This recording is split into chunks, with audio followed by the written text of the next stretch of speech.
Welcome to episode 2 of the 3-9 podcast. Today is Sunday, August 18th, 2019. I am your resident ogre and host, I Wreck Rookies, alongside my partner in crime, the man in Motown this Madden, Mr. Aries. Aries, how do we treat you, my man? Hello. Oh man, the week's treating me well, my friend. I took my first L of the season. It was an ugly one, but I feel like I've bounced back pretty nicely. Just picked up a big win. Uh, you know, it's just another week of Madden. How's your week been, man? You enjoying this breakneck pace we're moving at? Yeah, man. Week's gone well, both personally and in the Madden world. Don't say why personally. You know why, but don't say it. All right. But no, everything's going well. Undefeated right now. Just got picked up my fourth win. So yeah, feeling good and riding high right now, my man. So. But we got a good show lined up for you guys today. We're gonna once again get into our podium. This week's podium is our top 3 Madden generated players that we've drafted in the XCFL. We'll jump into our featured coach interview of the week, which is none other than brand new, reigning, defending, undisputed heavyweight champion of the world, our man iHiggie. We'll go ahead and get some of our reactions to opening week. We'll talk about some of the surprises, upsets, and just kind of the first full week of XCFL action heading into Madden 20. Obviously, it's been kind of a crazy week, a lot of unexpected stuff going on.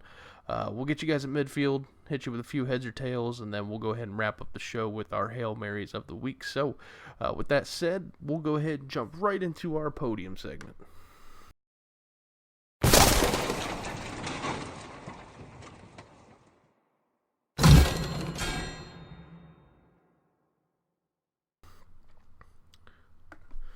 So, Aries, we've been a part of a ton of drafts over, our careers here at the XCFL. We were talking this week, trying to think of a cool idea, and the one thing that jumped off the page to me was, I started remembering some of the guys that I've drafted, all these make-believe guys, whatever you want to call them, if you will, but basically the Madden-generated players that we've drafted since joining the league. So, we'll go ahead and start with you. Who were the 3 on your list that jump off the page? Oh man, well, with only having one full cycle under my belt, so just not even a full cycle, but like 98% of the cycle. Right on. I have a pretty limited selection. I haven't played too many cycles, but I did become, quite fond of a few guys. Fair enough. Without further ado, at number 3, the franchise owned by Aries selects wide receiver Bradley Holmes. Okay, I remember Holmes. You remember Holmes? I remember Holmes. Man, I'll tell you what, Holmes was a dynamic player. He was my all-time leading receiver, and he never made it past an 80 overall. For some reason, this speedy little dude found his way open constantly. He had 93 speed, a terrible catch in traffic stat. If you were even close to him, he dropped it. But he was just always open. He never needed to catch the ball in traffic. Oh, speedy wide receiver reason, in XCFL. Imagine that. I know. Imagine that. But the game just hated on him. He was an underrated stud. I'm telling you, I don't remember him breaking 80, but I'll be damned if he wasn't my number 1. Fair enough. All right, so at number 2, I'm gonna go with one of my favorite all-time players just in Madden in general. I'm going to go with old man Charles Mealy. Okay. This guy was a 6th-year senior out of college. I remember the chat blowing up about his age. I remember that. Oh man, yeah, right. He was built like Jared Lorenzen, if I remember correctly. Yeah, he was. I'm telling you, he was 24 when he came in the league. This dude was 6'7", like 270 pounds. He was just massive, right? But that draft, I remember he had the highest strength, the highest bench max, and highest strength out of everybody in the league. So, like, he was a beast. This dude terrorized tackles week in, week out, finishing as a top D lineman. I think every season but one he was on my roster, and that one is just because he was broke for like 9 weeks. Right. But I mean, the dude was a stud, unblockable on a run, and he could collapse a pocket with the best of them. One of the few DNs in the league that actually collapsed a pocket instead of just shed the block and sack the guy. Yeah. His claim to fame, though, was he was the best dressed defender I've ever had. He was the old man of the group, and I treated him as such. So he didn't wear tight sleeves. He had the old school ones that went down to your elbows. He had the old school bar down the center face mask. Nice. He had the white elbow pads. I'm telling you, he was straight out of like the 70s. So what you're telling me is him and Antonio Brown would get along well. Yeah, probably. Fair enough. Oh man. All right, so let's get to my number one selection here, right? This guy was incredible. He was the guy. So without further ado on this one, my number one pick, I'm going to select quarterback Conrad Foucault. Okay. Yep. If you have ever needed to draft a franchise quarterback, Conrad was the guy that you would want. He was the man of your dreams if you had a terrible franchise. He was like an 81 overall out of the box, drafted. One of the best drafted quarterbacks ever in XCFL history, fresh out of the box. He was tall. He could throw the ball like a country mile deep.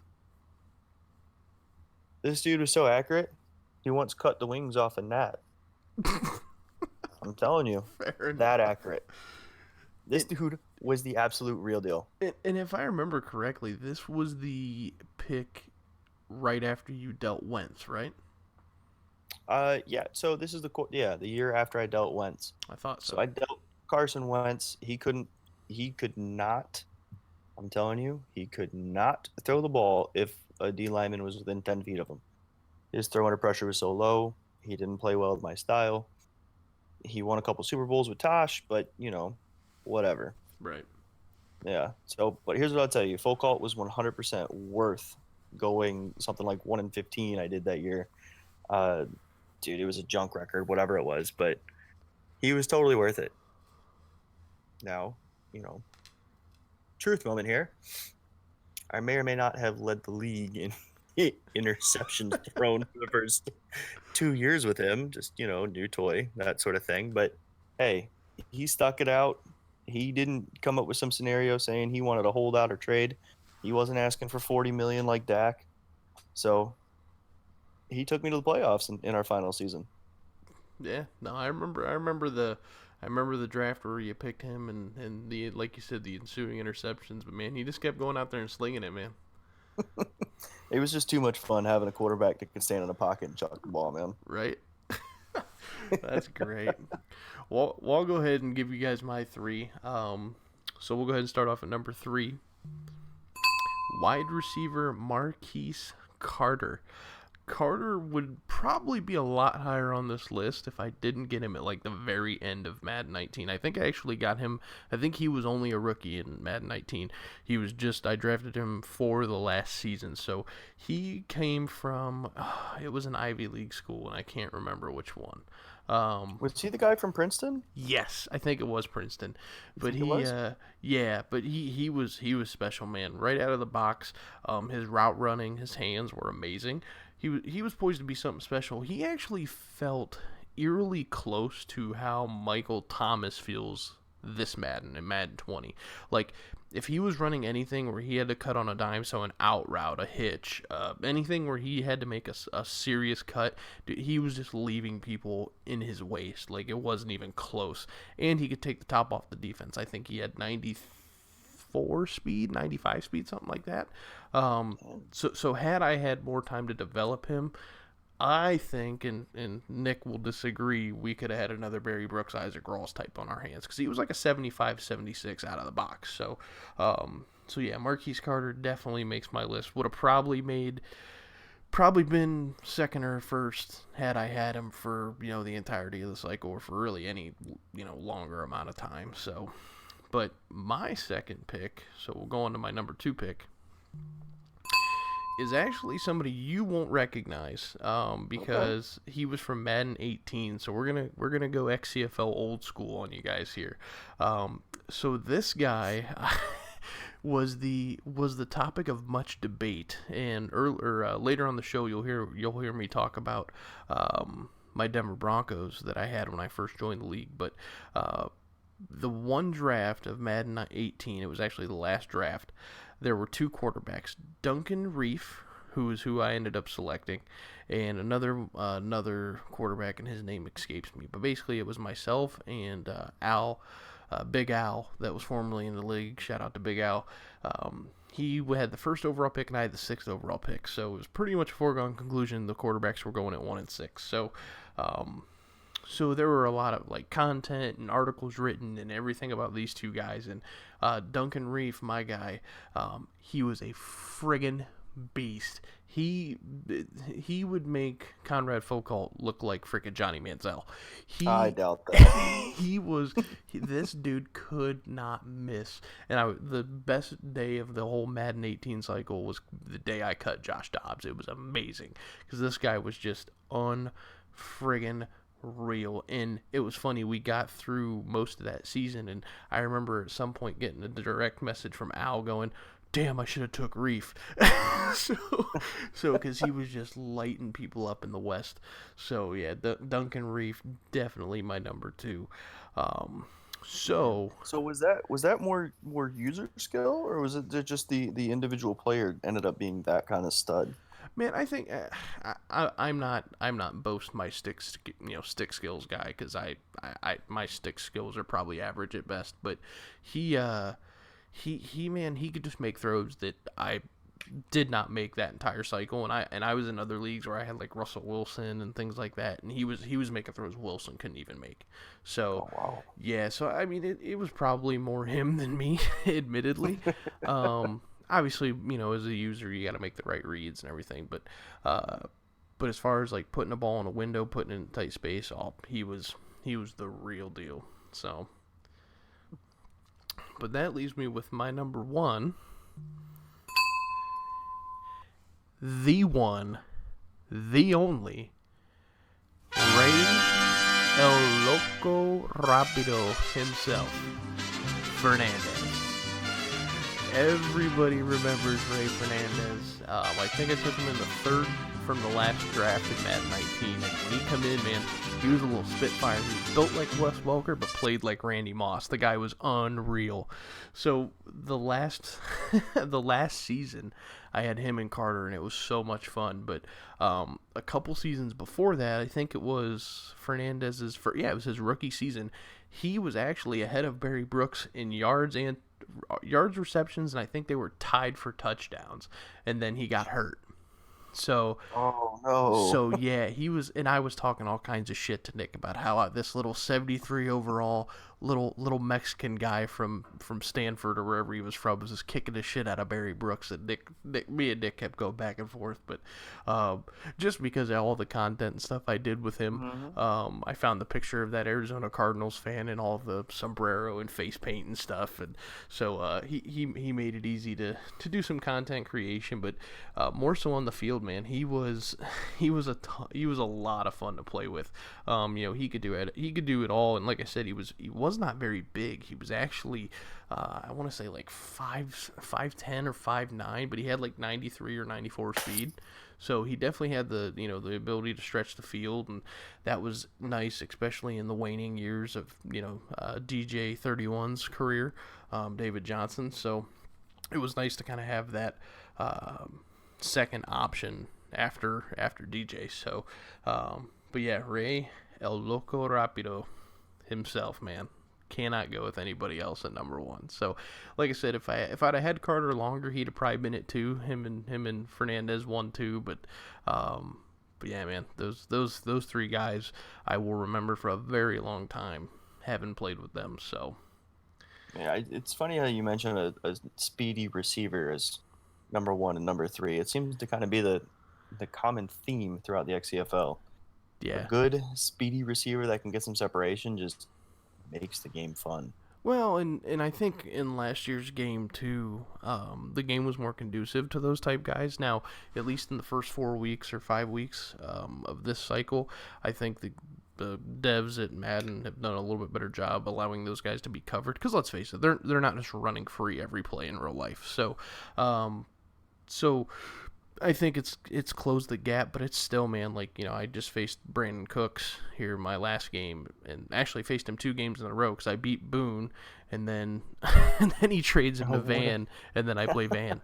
So Boone was getting a little revenge for me putting a whooping on him. So, but yeah, the speedy receivers definitely make a huge difference. So I think for situations like that where the player goes from one team to the next, I feel like you should take a ratings boost for that first week while he's still learning the playbook. You mean a ratings decrease? Yeah. Oh, yeah. A ratings decrease. Yeah. There's let's face it, he's not going to join and know the playbook on the first day. Yeah, I mean, there's a lot of stuff Madden could do, little nuances like that, but I mean that's for the serious hardcore sim guy. I don't ever see Madden doing anything that in depth, and it's not their fault. I mean, we as sim football guys on Madden are the minority. So, but with that said, my man, no, these were two great lists. So, when you guys take a listen to the podcast, drop your favorite 3 that you drafted, either in the comments or maybe on Twitter. Let us know. We'd love to see some of your guys' favorite guys that you've drafted over the seasons, and obviously see if what you thought of our list. So, but with that said, let's talk about another guy that's gone from one team to another. Our guy iHiggie. We had a chance to talk with him earlier this evening, and we'll go ahead and share that with you guys now.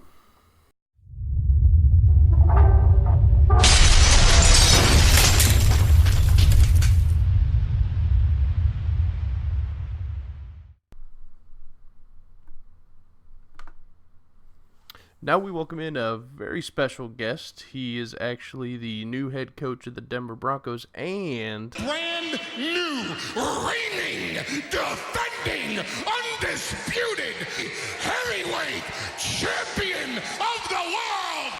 Our guy, iHiggie. Higgie, welcome to 3 and Out Podcast, man. What's going on, guys? I'm glad to be here. Thanks for having me. Right on, man. Well, hey, we're glad to have you on. So, Higgy, we'll start off. I'll kind of lob you a softball here. Obviously, you love to play Madden, so I would assume that you love football. Where did your love of the game come from? Yeah, man, I do love me some football.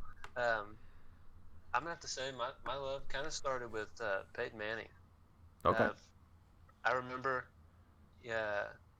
being a little kid, and I got to go watch my first football game in Indy, and got to watch Peyton. Not gonna lie, I don't remember a whole lot from it, but I kind of followed him through his career. Didn't get super serious about football, super crazy until my later years after he went to Denver. And then once I started to get real into it, that's kind of where I got real into that team. Sure. And that's how I'm a fan. Okay. Did you play football growing up? Believe it or not, I've actually never played a down of football in my life. Okay. Wow. Unless you count flag football in college. I actually played, hey, I'll give credit where it's due. yeah, I actually played college soccer in high school soccer. I played D2. Okay. Nice. Since I've graduated, I actually watch way more football than I watch any soccer anymore. It's kind of weird. You know what? That's funny you say that. Actually, I work with a guy who played soccer overseas. He's from around the London area. He actually played professional, quote unquote, soccer. He was on a club team. All this stuff was a couple steps below like Premier League. But now that he lives here in the States, he watches way more American football than he does soccer. So it's funny. Yeah. I'm surprised you never made the transition over to just being a kicker for when there you go. For your local school. I tried that out in high school.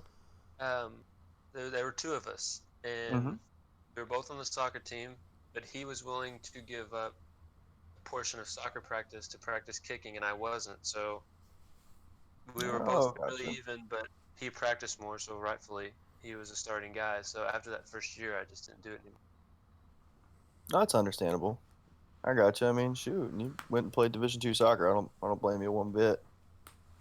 Yeah, it was It was a good time. Yeah.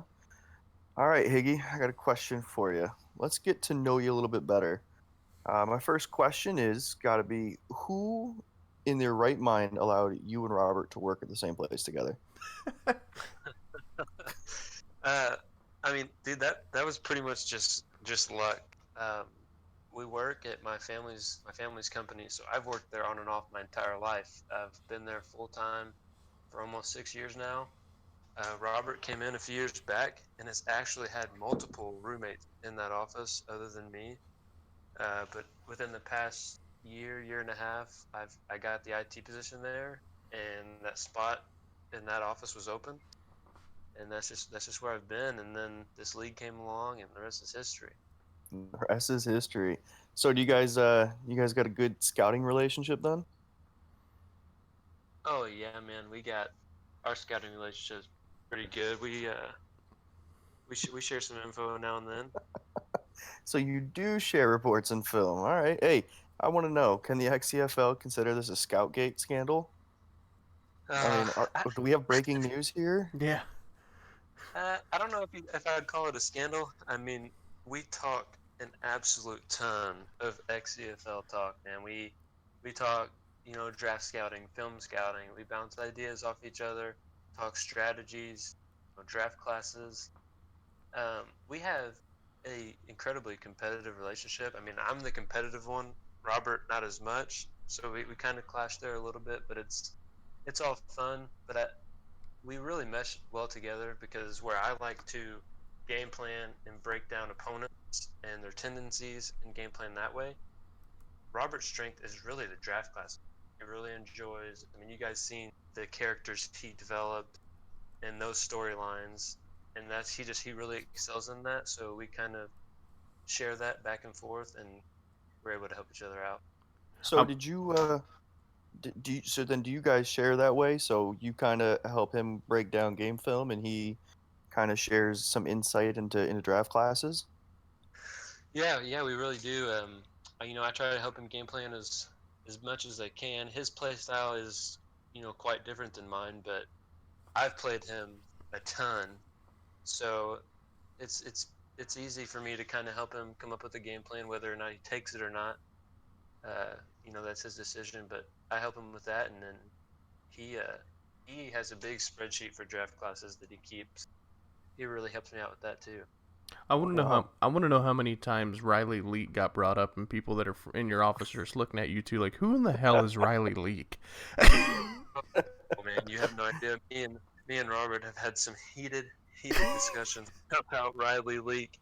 But yeah, there is multiple people at work that know exactly who Riley Leak is. That's awesome. That's incredible.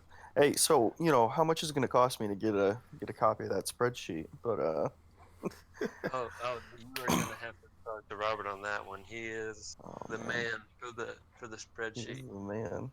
All right, cool. Well, so we already kind of, I guess, figured out a little bit of it, but what's your formula for success? All right, so you came in, blew up the Chiefs when you took them over, made some pretty massive moves. Fast forward a couple seasons and you win a Super Bowl with them. Like, I want to know, how did you do it? Man, that's a tough question. A question that I've actually been asked a couple of times, since then, and I got my feet wet the first couple of seasons, getting into XCFL. I didn't really know what I was getting myself into. Uh, this was incredible compared to anything I've ever been a part of. I knew there Hmm. wasn't a whole lot of time left in the cycle, so I got a vision in my head after what I seen the XCFL was all about, as far as the speed, what guys' tendencies were and whatnot. I knew there wasn't a whole lot of time left, so I decided to build my team pretty much entirely off trading and not drafting. So I don't know if it was being late in the cycle that some guys were, I was at or right place, right time. I don't know what it was, man, but I lucked out on a couple deals and really built my team to my strengths. And I consistently got better. And that last season was just a Cinderella season, dude. My Super Bowl game against Jack was the most game planning that I've ever done in my entire life. And to be honest, there was probably way more guys in this league that deserved that more than me, and I'm super grateful and blessed that I even had the opportunity to play in that game. And it was definitely a dream come true for me. Yeah, and I know we talked about it last week on the show, Aries and I. I really didn't know much about you because you were very new to the league, and I've been here, God, over 2 cycles now. Well, half 18, 19, now into 20. But I know I played you during the regular season that last season, and once you smacked me around, I'm like, okay, I'm paying attention to this guy. So, but piggybacking off that, Higgy, what drew you to take on the roster challenge of the Broncos for Madden 20? Because they're kind of in shambles. Yeah, dude, Denver's just my team.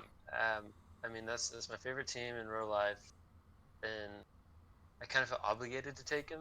Sure. Now, trust me, one of the hardest things I'd ever had to do was to pass up the Kansas City Chiefs with Patrick Mahomes, Tyreek Hill, to pass them up, and my pick came up. That was pretty tough, but I had to stay faithful to my Broncos, dude. I felt like I've built a pretty good team with the amount of time that I had last cycle, so I feel pretty confident in building the Broncos, and I'd love to see Broncos start winning some championships in the XCFL, and to me, it would mean more to be able to do that with my team than it would to be able to do it with a team that I don't have any ties to.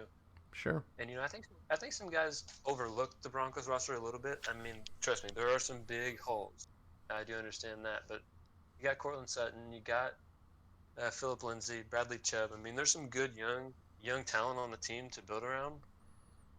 And I brought Tyree in. We'll see how that turns out. There's going to be some ups and downs for sure, but I like his upside.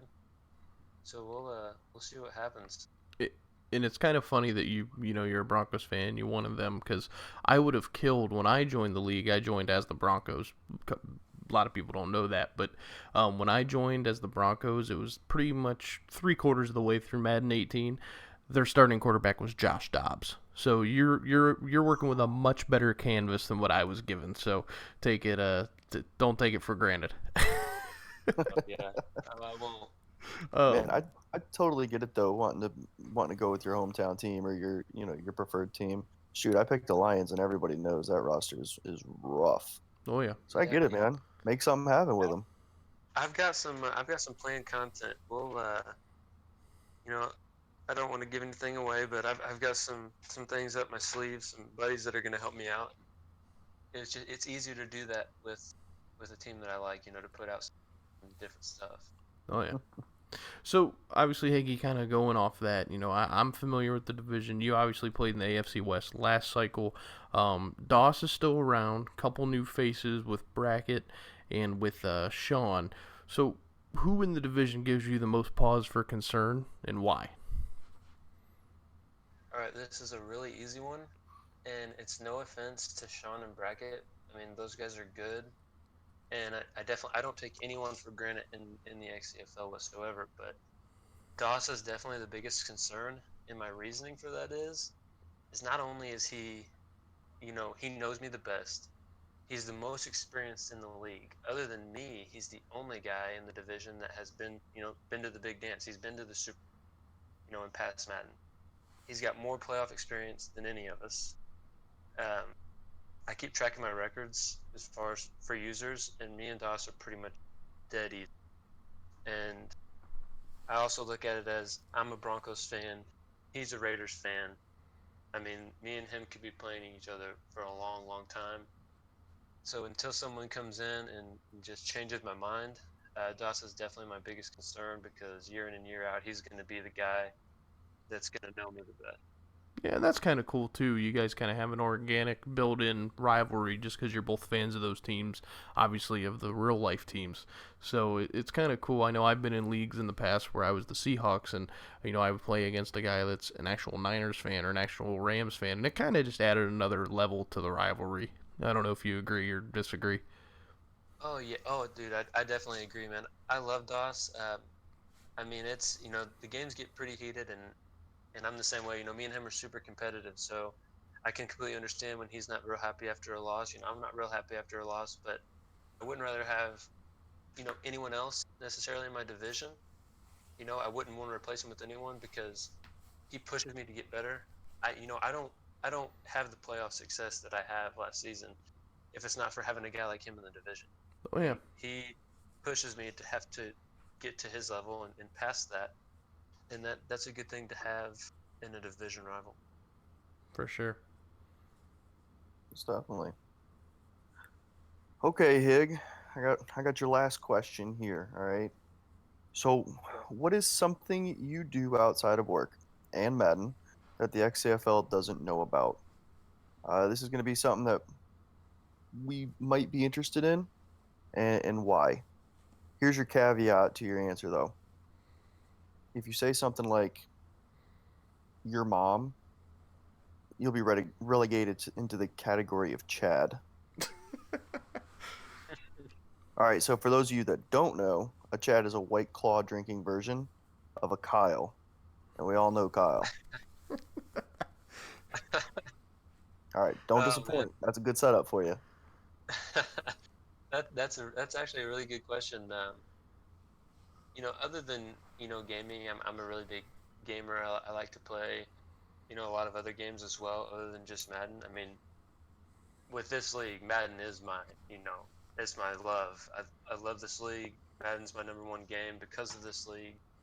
But I do like to game, and other than spending time with my wife and my kids, I'd say probably something that no one knows about me other than Robert, and we kind of share this interest too, is I really enjoy the outdoors and hunting and fishing and some stuff like that.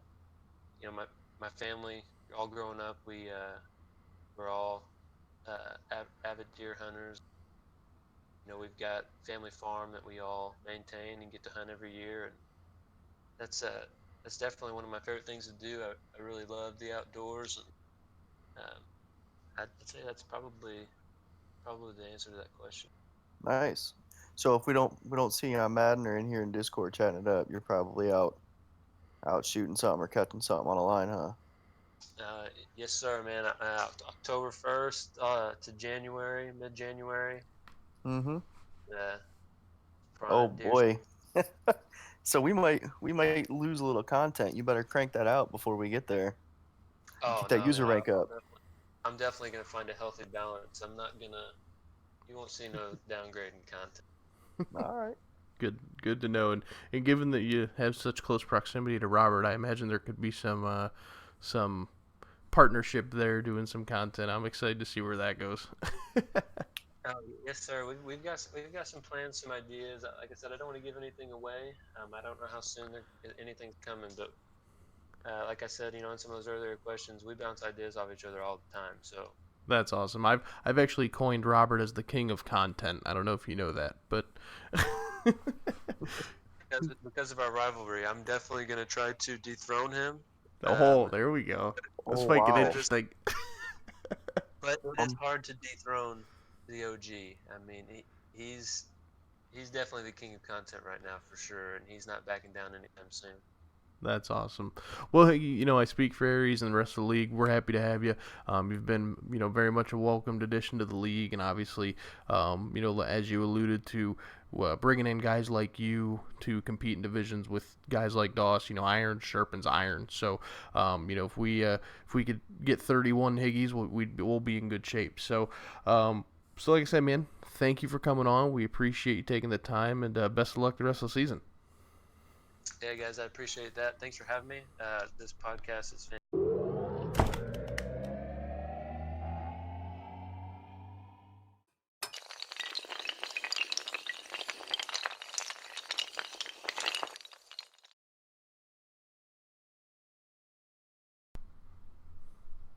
Thanks again to Higgie for jumping on the podcast. Obviously, we plan on having more of you guys on here as the weeks go on, but definitely cool to get to know him a little bit better and obviously meet our current reigning Super Bowl champs. So, but that said, we'll go ahead and move on. Aries, it was a big opening week for XCFL. Lots of storylines already forming, and we're just one calendar week into this thing. So I'll ask, what's something that's kind of stuck out to you so far through the first 7 days of Madden 20?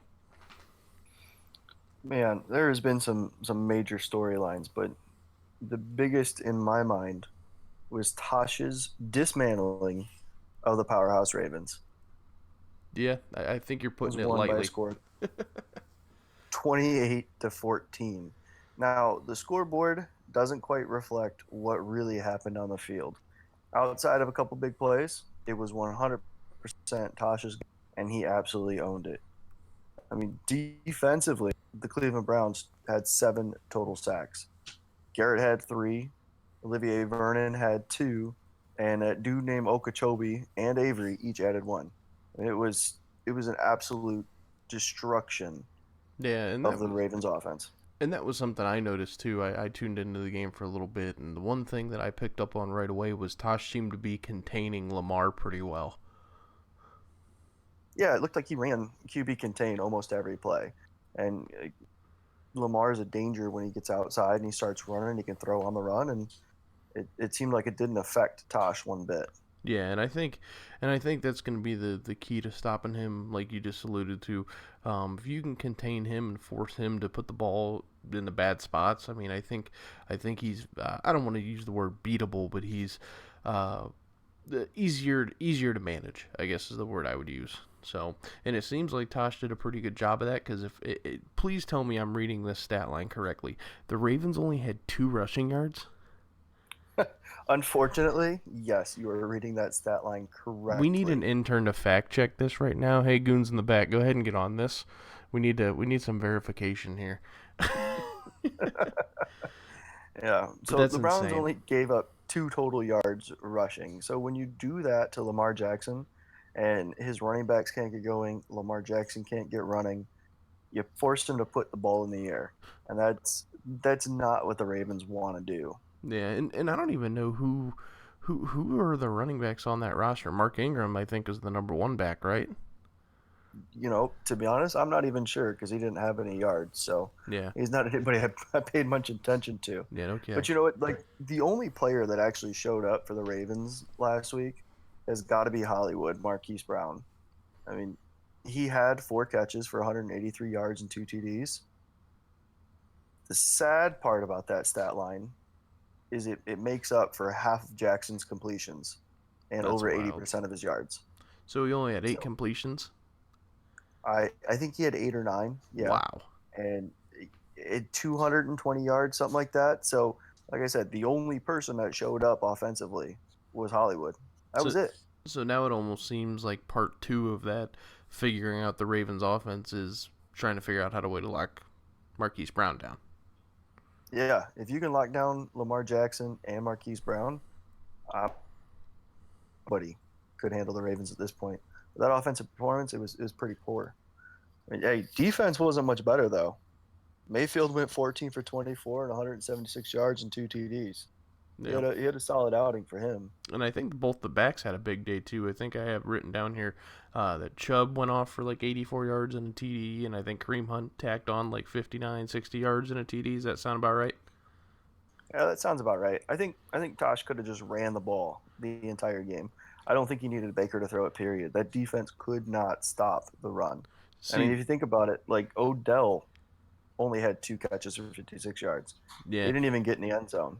And that's why the Browns were so high on my list for, as far as a team for this cycle. And obviously with all the effort Tosh put in as far as on the content side of things, I knew there was no chance in hell I was going to get him. So, because I love to run the ball. You guys all know that. And those 2 backs, I mean, just think about it. One gets tired, the other one comes in with fresh legs and just goes off. I mean, you could literally pound a team into submission almost. Honestly, with that offense, you don't need to throw the ball. You can run the ball and run read option with Baker, and that's all you really need. You got 2 backs, always going to be fresh. Yeah, and that's one of those things. It's like pick your poison. Either way, you're getting blown up. So, but speaking of blowing things up, let's talk a minute about our buddy out in Hollywood. Not talk about Hollywood, but in Hollywood. Our man Boone, this guy blew up his roster overnight, and I think I partially had something to do with it. Because I put a hurting on the Rams. I forget what day it was this week, but I put a hurting on the Rams. but he had the 32nd ranked defense in points allowed, and then he traded away all his offense. That's got to be one of those. What in the hell are you doing? Your defense can't stop anyone, so let's trade our entire offense away. Boone, come on, dude. I'm convinced Boone can't begin and end a cycle with the same quarterback ever. It just can't happen. What Boone needs to do is he needs to select the team with David Fales. Whatever team it is, that's the team he's got to go with, because that apparently is his quarterback. Like, he traded Jared Goff to the Giants in exchange for a future first rounder, which, to be honest, is crap value, because didn't the Broncos trade for Tyree for a future first rounder? Yeah. Something along those lines. Either a future first or a future second. I think it was the first though. But Boone, just because you can't tackle doesn't mean it's your quarterback's fault. Okay. Well, and the other one that I found funny was Brandon Cooks. Cooks. I play Boone. I beat him. He trades Cooks to the Cowboys, who I play the very next week. I'm like, seriously, I got to deal with this guy 2 weeks in a row. But he had like 14 catches for like 267 yards and 3 touchdowns for 3 games. So it's not like he was the problem. It's not like he was not bringing something to the table, I mean, it's not like he didn't average a touchdown a game. I mean, let's cut the guy in almost 100 yards per game. Scored almost all of our points every game that defenses has to game plan around, and he's young. What is he, 25? Yeah, he's not very old. Left in the league. Old enough to be trade bait, and he's the most dangerous person on your roster outside of Gurley. So I don't understand what Boone's doing with this. Well, and it's not like it's not like he had a big injury that's kind of like, okay, screw it, like a Gurley going down or something where it's like, okay, chalk the season up. It was only 3 weeks in, so to blow up the entire roster like that, I mean, I guess we'll see where it goes, but I don't know. I don't see the benefit in it. Yeah, I don't understand it either. But, speaking of injuries, there were a ton of star-studded injuries over the past few days here in the XCFL. I mean, we got names like Melvin Gordon, Kenny Galladay, Joe Mixon, just to name a few. Here's my question for you. Should we nickname the XCFL the China Doll League? Man, it's starting to look like that, man.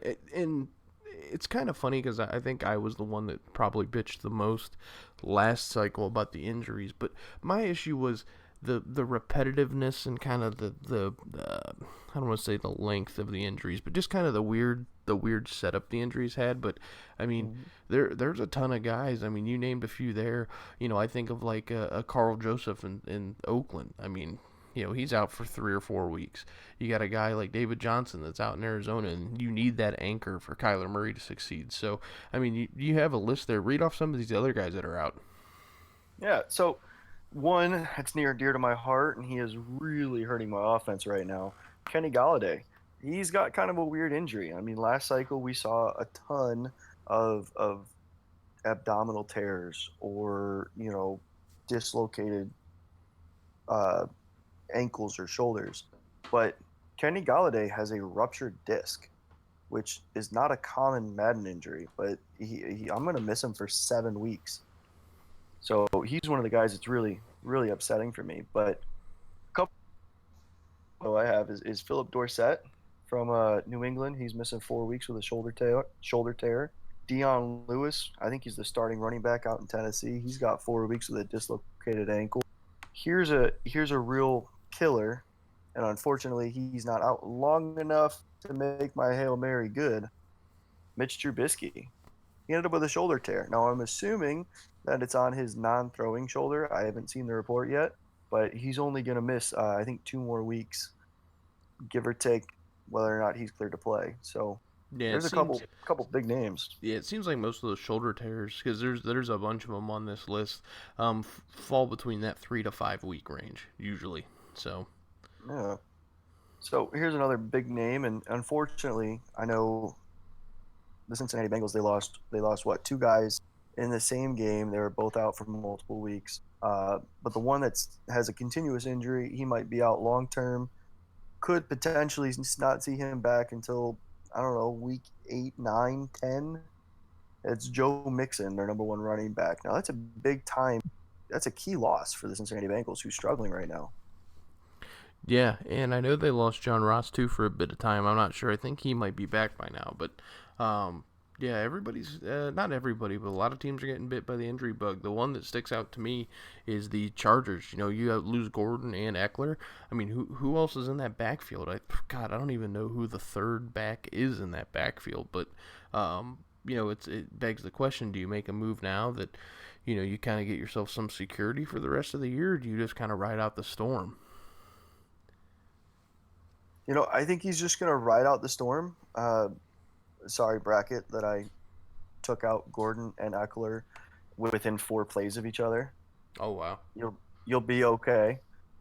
But honestly, I think the third running back, that they went up into the stands and they said, "Hey, you look like you can run the ball," and they brought him out there. That's how bad number 3 and number 4 running backs are on that roster. So those are huge losses. Not to mention, bracket, once again, I'm sorry, I traded you to Sean, and that dude is out for 6 weeks with a dislocated elbow. That's a very unfortunate loss. He paid me with a good linebacker. He started in my team and a future first-round pick for Deshaun Hand. So anytime you give up that kind of value to lose a guy for a third of the season, that's a huge loss for you. Yeah, and you kind of hit the nail on the head. Where do you go when you lose your first 2 backs? I mean, you basically go sign a guy off your practice squad, or you sign a guy in, like you said, out of the stands. The one thing it does give you an opportunity to do, though, and if you're in a position, and I don't know what bracket's record is right now. I think last time I looked, it wasn't very good. But it gives you a chance to see what else you have.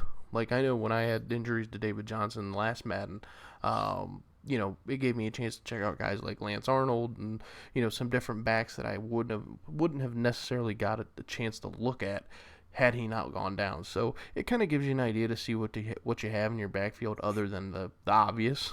And obviously those 2 guys are heads and shoulders above the rest, but it at least gives you a chance to see, hey, maybe what things look like should I decide not to bring back a Melvin Gordon, or not bring back an Eckler, or like last year's case, not bring back a David Johnson. So it at least gives you an idea of what you're looking at. So, but with that said, man, it has been a crazy week. It's been an exciting week. I don't know about you, but this has probably been one of the funnest, or I shouldn't say funnest, but one of the most fun weeks we've had in a very long time. And I think it's partially because of the game coming out, and then obviously just because of the action that's going on. So I think if this week's any indication, this is going to be a big cycle for us. So, but with that said, man, we'll go ahead and wrap up our reactions here and move on to our next segment, which is our heads and tails segment.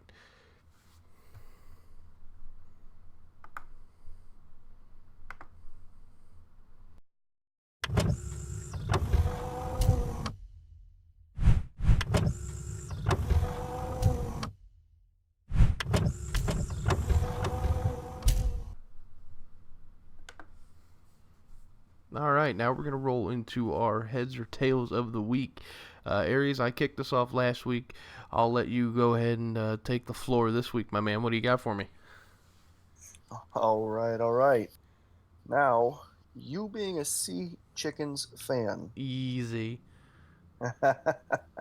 Let's start you out with a fan-related question here, because you got the what is it, the 12th man out there in Seattle. So that's right. You inherit an NFL franchise. Could be any franchise. That's irrelevant. But you only get one type of fan group. Would you rather have the dog pound of the Cleveland Browns or the Buffalo Bills fanatics? Oh, man. You would give me the Browns as one of these choices, and I'm going to be honest, I'm a bit biased. One, because I was born and raised here in Northeast Ohio, and 2, a lot of the guys know this in the league, but for you newer guys, I actually used to work for the Browns. So, I dealt a lot with like season ticket holders and things like that. So, I will tell you with not even an ounce of doubt in my mind, I'll take Browns fans. The season I worked for the Browns was the year they had Trent Richardson and Brandon Weeden. I'm And sorry. yeah, and I think they went 4-12, and we still sold out every game. So the Cleveland fans, and I don't say that just because I'm from here, and the Browns are kind of like my B team. If I'm honest, if the Seahawks are out of it, I want the Browns to win it all. So, but for me, Browns fans just bring an innate ability to bring energy. And while Bills fans are crazy, and don't get me wrong, Bills fans are friggin' awesome. They're like probably the close third behind the Seahawks and Browns fans for me. But Browns fans no matter how much dirt you continue to kick in their face year in and year out, they still just show up in droves. So yeah, I'm going with my hometown Browns. I can understand that being a hometowner. I apologize.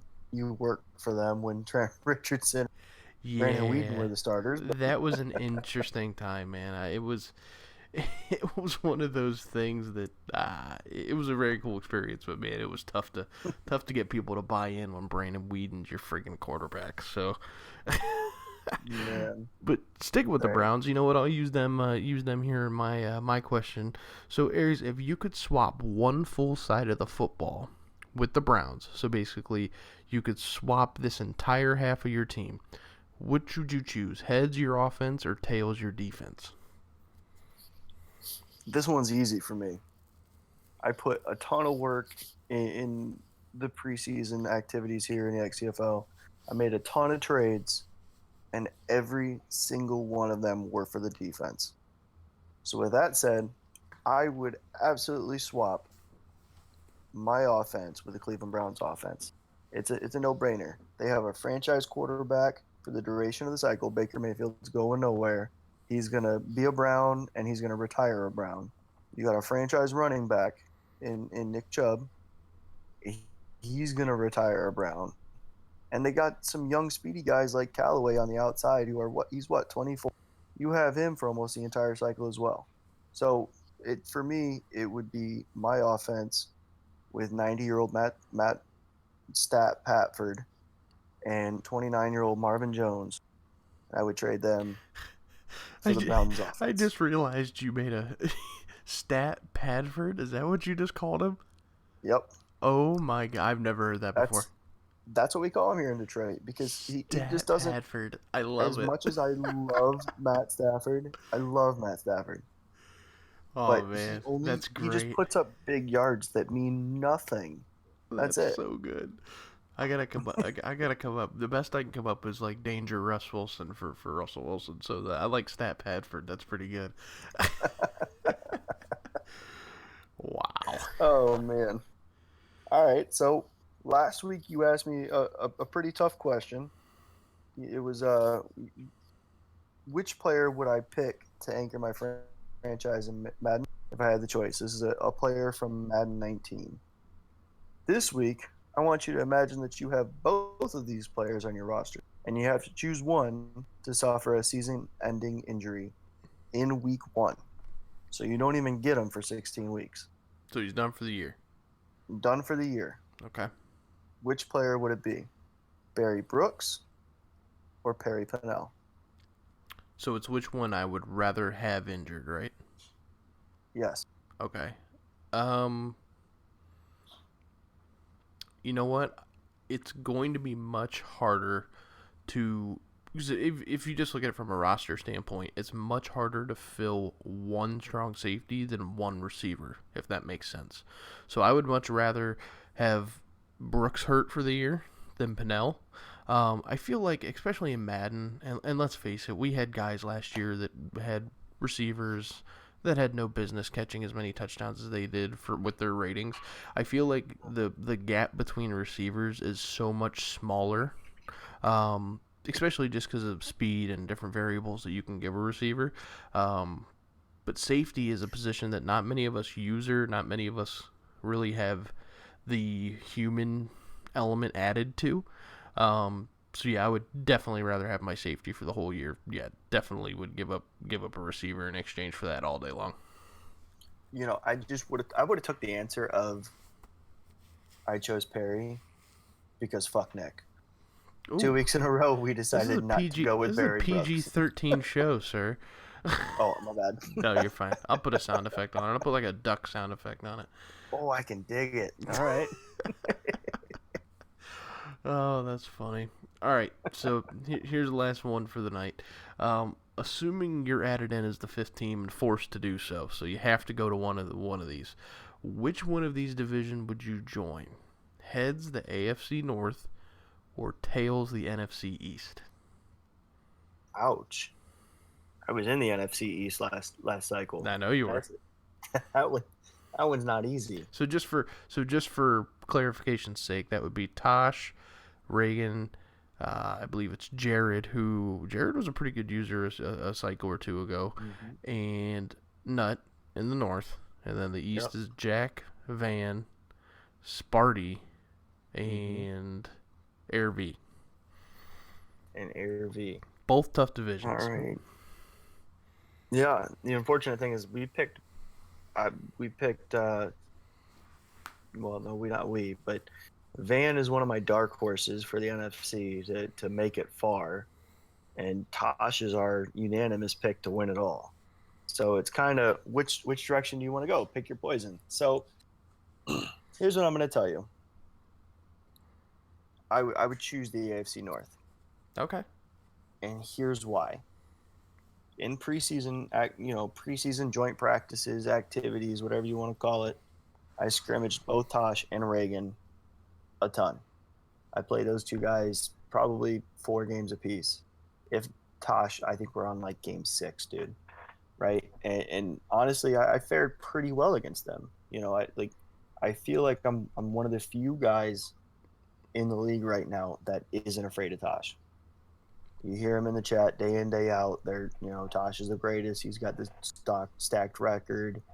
He's got the best roster, et cetera, et cetera. But I'm not afraid of Tosh. I would play Tosh every day of the week.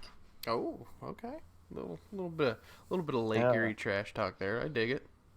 Yeah. I mean, we've had some very close games. So, with that said, though, I'm not saying I'm gonna win. The key to that whole statement and the reason why I picked the North is I think I can beat Reagan. Okay. I think I have Reagan's number.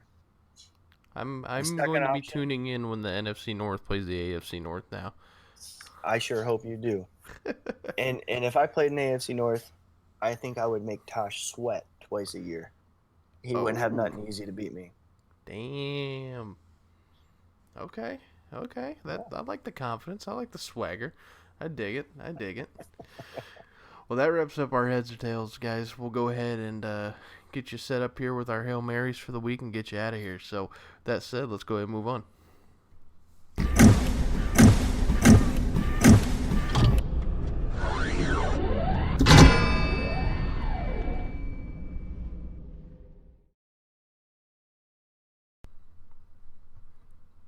All right, guys, so we are now in our last segment of the evening, which is going to be our Hail Marys of the week. Just to recap last week, my Hail Mary was dropped, did not go through.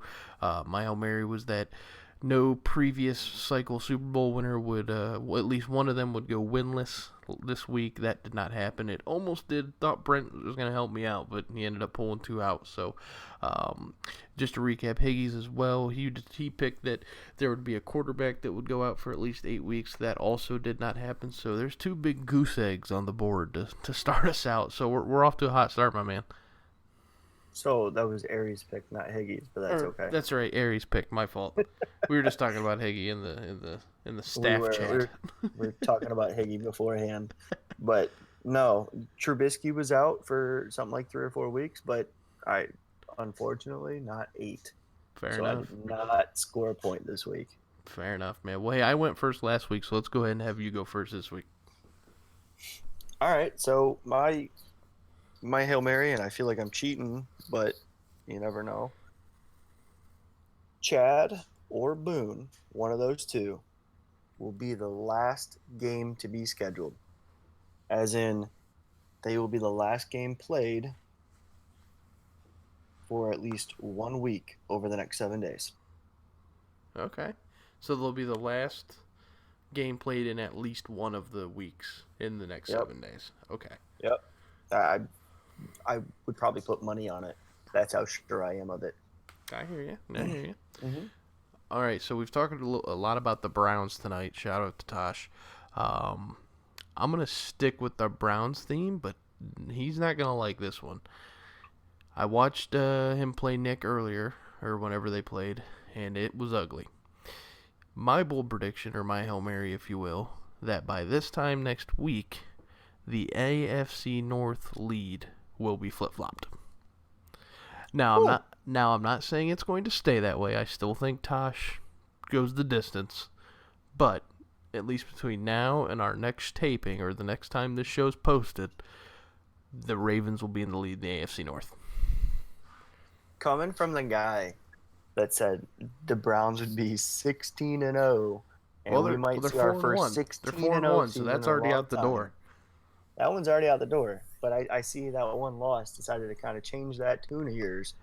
But yeah, I can understand Reagan having an easier schedule over the next 7 days, and Tosh not getting an easy game. I mean, he's got the Patriots, the Seahawks, and a bye week, and I heard bye week's tough. So, and he's got the reigning defending Super Bowl champion as well. So let's not let's not count out Higgs. So yeah, I mean, like I said, I still think he goes the distance. I still think he represents the AFC at the minimum in the Super Bowl. And he still might pick to win it all. But he's got that bye week. He's got a couple tough games.